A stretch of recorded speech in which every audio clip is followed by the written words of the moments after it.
Hello, everybody. Welcome to Josie's Art School, episode number 191. We are marching to episode number 200 by Valentine's Day. So I'll have to do something very special on that day. But I'm so glad that you are here. Many of you may be here because you purchased one of my art kits, and so you're here to paint along with me. So welcome, welcome. If you don't know about my art kits, they are down in the description, or you can check me out over at joseysartschool.com. Here's how you spell the name, Josie's Art School. All right, so what we are doing today is we're creating something called a feisty fox. It is one of my favorites to draw. It is one of those drawings that you cannot really mess it up. It's so fun to do, and it just makes me happy to draw happy woodland animals. So let me tell you what I'm working with. First of all, the examples are on 8.5 by 11 pieces of paper. I'm going to be working at an 11 by 14 piece of paper so you can see what it is that I'm doing on the screen. I am working in watercolor paint. This is the Artist Loft brand. And I am using oil pastels. So this is the Daler-Rowney brand. Both of them, I believe, I got at a Michael's craft store here in the United States. And then, of course, your good old Crayola crayons, 64 crayons. Now, if you purchase the art kit, you have acrylic paints and you have your basic primary colors. So you can use that. You can add to that, or you can color mix if you look at the color wheel that came with the kit. All right, so let's go ahead and get started. Now, I am going to be using a Sharpie so you can see on the screen what I am doing, but feel free to use a pencil. And when you use the pencil, use it in a sketching fashion. So more than just drawing up and down, just gently feather it to the side, and that way if you don't like the direction that your drawing is going, you can easily erase what you need to erase. All right, so let's get started. So we've talked about this before in other art lessons, where I like to do something called a dash line down the middle going both ways, and that just gives me a sense of where I want to put what I am drawing. So I'm going to put this a little closer so you can see it. All right, so once I have that on there, then I'm going to go ahead and start to draw. Now, I'm actually going to start, believe it or not, with the snout of the fox. And again, if you have an art kit, you will have my how-to drawing right in front of you, so you can look at the screen, or you can also look at the drawing that I've put in your subscription box. All right, so from here, I'm going to go ahead and I'm going to start with the round nose, okay? And I'm putting that towards the bottom of, probably down the middle of the page, and then a little below that quadrant, okay? And then from here, I'm going to start to draw out, I guess you would call it a smile. Now here you can decide whether or not you're going to have that fox coming straight on looking at you, or if you're going to have its head tilted to the side. So this is where we're at so far. Much closer so you can see me. There you go, much better. All right, so from there, I'm going to start to add the details of his face. So I've done this circle, and I've done the smile line. Now I'm going to do a rainbow to connect those two lines, okay? And then from there, I'm going to add a little bit more detail in the jaw line. And then I'm going to draw the ears. So you can decide how pointy you want the ears to be.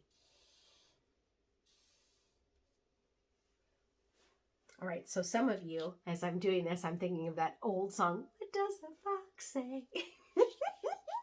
If you don't know what that is, go ahead and Google it. All right, so from there, I'm going to add not eyes. Now, the eyes on these examples are smiles. You can choose to do that, or you can actually add open eyes. Right? So this is how it would look if you added the eyes open. So basically I'm doing a smile, and then I'm doing a frown on the top, and then I'm drawing a circle, but I'm leaving some white in the middle or light in the middle. So it looks like he's looking right at you. Okay. All right. And then from here, I'm now going to add on his neck. So here is the neck. So he's a pretty slim looking fox. You can make him bigger if you'd like. All right. So now the fun part is when you start to add the bushy tail. So it's almost like a feather, right? So you're going to go up and then you're going to come back. And then this is where you can kind of sway with the tail. And then you need to come up and you need to, so what I would do is wherever I put that line, I'm going to go right back to where I started it above the head. I'm going to pick my pencil, I'm picking up a marker, and then I'm going to bring it back down wherever it would fall if I had made an invisible line on his face. All right. And then if you want to add more texture to it, you just put a jagged line there. And suddenly your fox has come to life, right? All right, so from here, we want him set in a forest. Now, there are examples of what I call lollipop trees, but you don't have to do that type of tree. And actually, I'm going to show you a couple of other ways you can make the tree. But first, let's do a horizon line. So that's where there's a divide between where the land is and where the sky goes, okay? So once I add that in, I want to give you some examples of some trees. And I think I'm going to do a video showing you all different types of trees that you could add to any of these projects that you're doing with me. So the first one we're going to do is what we would call folk art trees. So they're non-realistic, but they have the image that is close enough to a tree that your brain will automatically notice it as a tree, right? So here's one way to do it. So I'm going to make a line, and then I'm going to make a parallel line coming back. And then I'm going to make almost like a spear or an arrow kind of look. So you could leave it like that and it would be fine, right? Or you could add some more detail to it. So I'm going to almost make it look like it's a skeleton or the inside of like a rib, you know, in your body. So just a little bit of a play on that design of a tree. So you can do something like this. Another idea would be that same kind of shape going up and back behind your fox. And again, you could do that lollipop shape on there if you'd like. Or you could do something like almost like an evergreen tree. So you make it go back and forth. And you could either leave the lines in or you could erase some of these lines. Right? So that's a different kind of tree you could do. And then over here, you could choose to make this moonlight or sun or just maybe some clouds in the sky. And I would just say for balance, you might want to put one more tree in. So maybe do that lollipop type tree where you make the line and then you make the circle and then you have some branches sticking out. All right, so here's the basis of your drawing here. And so now you're going to start to fill it with color. And again, because this is kind of a fantasy or make-believe rendering of trees, you can make it very whimsical, right? So I'm going to definitely be using different colors. Now here on this example, there's yellow and pink with a purple tail. And then this is a more traditional look where it's like a brownish orange and just some light yellow in the details in the eyes and in the tail. So you can decide what you want to do with that. Now, a couple of little tricks that you can keep in mind that if you have crayons, you can trace maybe some areas with your crayon, or if you have oil pastel, you could do that. And then from there, you can use watercolor paint and use as a water resist, right? You can also add some details into your ears as you go along. What I like to do is as I start to color, if I feel inspired to add a little more, I just go ahead and add it in with my color. So I don't necessarily have to do all the drawing and call the drawing complete. I let the page kind of inspire me as well, right? So I did a lot of brown there. Now I'm going to go in with some watercolor paints. And I'm really going to kind of go out of my comfort zone, and I'm going to add some purple to my fox. There is something about whimsical animals that really makes me very happy. And I think it's one of those things where when you get away from the desire to have to make it look realistic, you can really have fun, not only with the style of your drawing, but also with the colors you use on the drawing, right?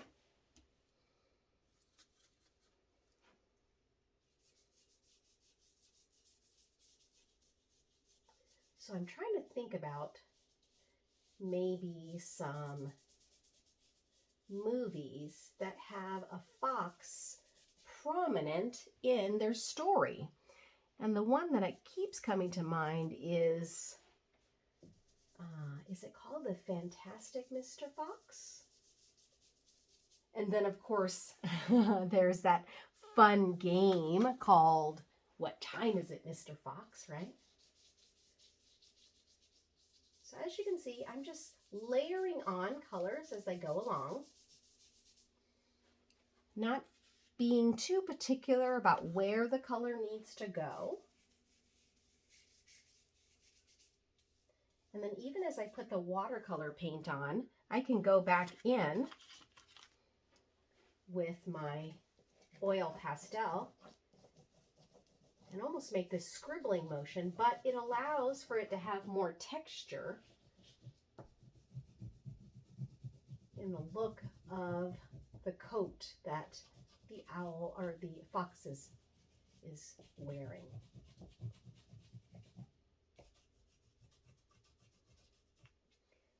Now, if you have the art kit, you are working with an 8x10 canvas, but the fun thing about what you can do is you can draw it on your canvas, but you can also draw it on a regular piece of paper and do this design again and again and give it as a gift to someone. Maybe someone who likes foxes.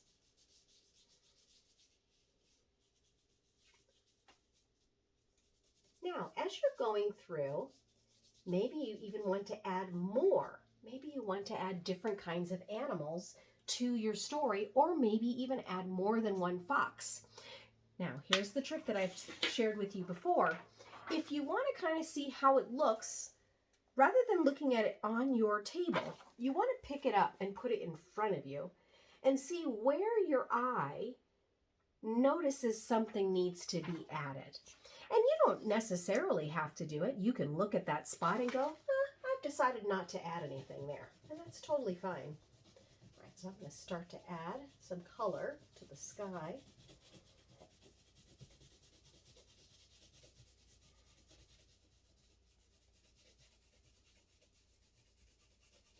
Have you ever seen an actual fox out in the wild? I have seen it. I've shared before that we used to live near Pikes Peak in Colorado, and I remember we actually got to see a lot of woodland animals. One time we came out to our car and there was a deer standing right next to our car. It was a little bit scary. He was kind of big. And we had gone on walks before, and we actually did see little foxes. So it's pretty great when you get to see animals out in the wild. And it gives you an appreciation for we're not the only ones here. We're sharing the world with nature.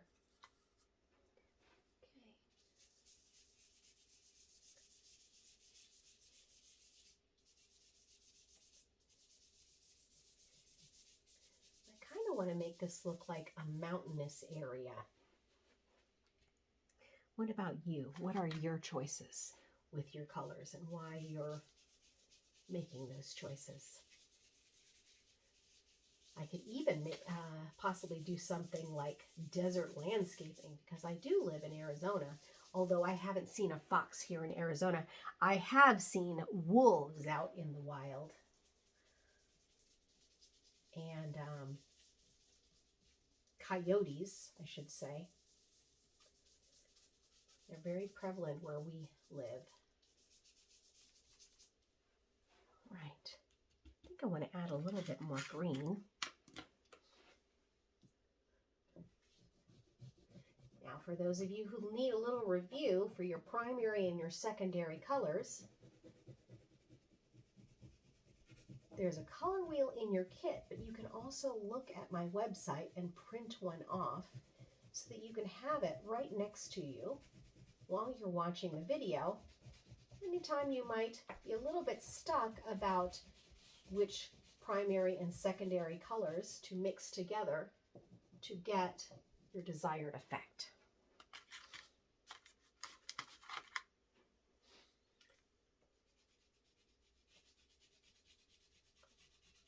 This is a really nice midnight blue. I was noticing it. I don't think I've ever used it before, but I really love that color.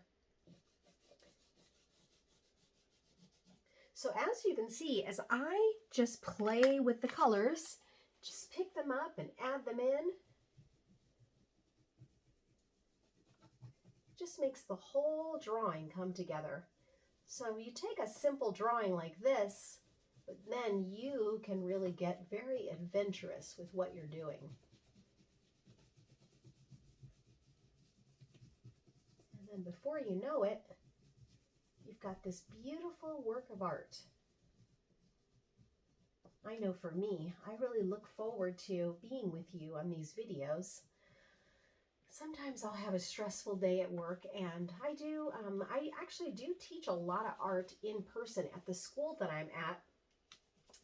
But many times I'm working with students that get a little bit, I don't know, like a little bit to the place where they just want to rush on to the next thing and they don't really take the time to enjoy the process.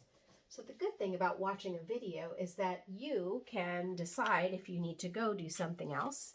You can pause the video and come back later, and you don't have to rush through what it is that you're doing. So I truly hope that you are doing that. All right, so I'm just going to add a little more blue here. Decide what I want to do with the nose.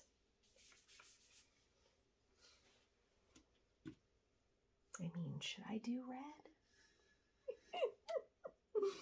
Give it very a Rudolph vibe, right? I think I'm just going to go with a black nose. All right. So here we are. I'll pull it a little closer so you can see all of the options. So here's this one where it's more whimsical colors. Here's this one that's more traditional colors. And then here's mine, which is a combination of both. And then I've shown you two different types of trees that you could add into your project. Well, I am so very glad that you came by to see me today. It's so much fun, and I hope you're enjoying this series over here on Josie's Art School. If you have not seen all of my art kits, please make sure and go over to Josie's Art School. I not only have painting kits, I also have sewing kits, and very soon I'm going to have craft kits there. So make sure and subscribe to my YouTube channel. I do videos at least twice a week, and I'm so happy to have you here. Thanks for stopping by.